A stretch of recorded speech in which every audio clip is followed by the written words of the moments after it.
As you dig deeper into it and see what the benefits are and how it works not only for government but for our community, then they're like, okay, I get it. I might not be 100% in favor of it, but I am able to accept the great aspects of it.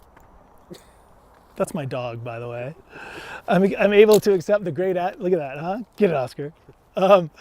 They're able to accept the great aspects of it. And if there is going to be discussion, and here's another point, David, is that this election year, I think more so than any of the other ones, there's been a message out there that there can be, or at least the public is stating that we need to look at this tax and we need to be able to use it for its best purposes. You can get rid of that. Right. But like, I think there's also this perception that we vote in the tax and then we change it. Right. And that's not a very accurate characterization of how this process works, because if it's voted back in, then it's voted back in. Nobody's going to be motivated to change it. Well, and that's why we as voters, and especially those that may not be 100% for it, continue to talk to our legislators, continue to talk to our town and county legislators, talk to the ones that are going to Cheyenne. And I've spoken with each and every one of them, and they have heard everybody's concerns.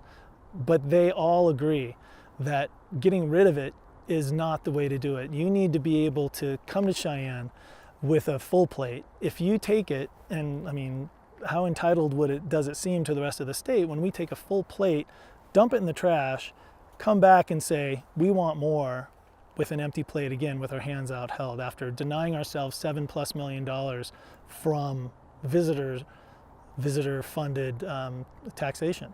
Yeah, but I think any of those people, and even in the rest of the state, could understand that there are a lot of people in town who feel like enough is enough with the promotion. They understand it, but the Wyoming Travel and Tourism Board and everybody else, their main dollars go to the summer. And so the lodging tax is a beautiful thing because it offsets a lot of that tourism that's already in there. We allow for the non-June, July, August, and September. That money's going to those shoulder seasons, and it's not promoting the summer. There's already businesses, there's already restaurants, resorts that are promoting for the summertime. You know, every beautiful picture that you take of the Tetons probably has more effect than the lodging tax because it's out there, man. People are coming in, and people are going to Yellowstone, and they're going to be coming in. And what our goal is to use those dollars to offset those visitor impacts. They're paying for it. Do we really need the money?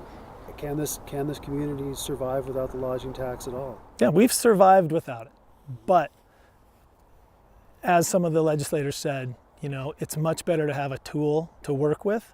We can sharpen that tool, but it's much better to have a tool to work with than not to have a tool at all. And this is something that, you know, there's obviously been budget cuts and there's budget shortages, and we've had a good run, and now things when and if there's a downturn, you know, you're a climber, you want to have that, you want to be on belay, you want to be able to have that safety mechanism. If you're on the edge of a cliff, you want to be able to have that.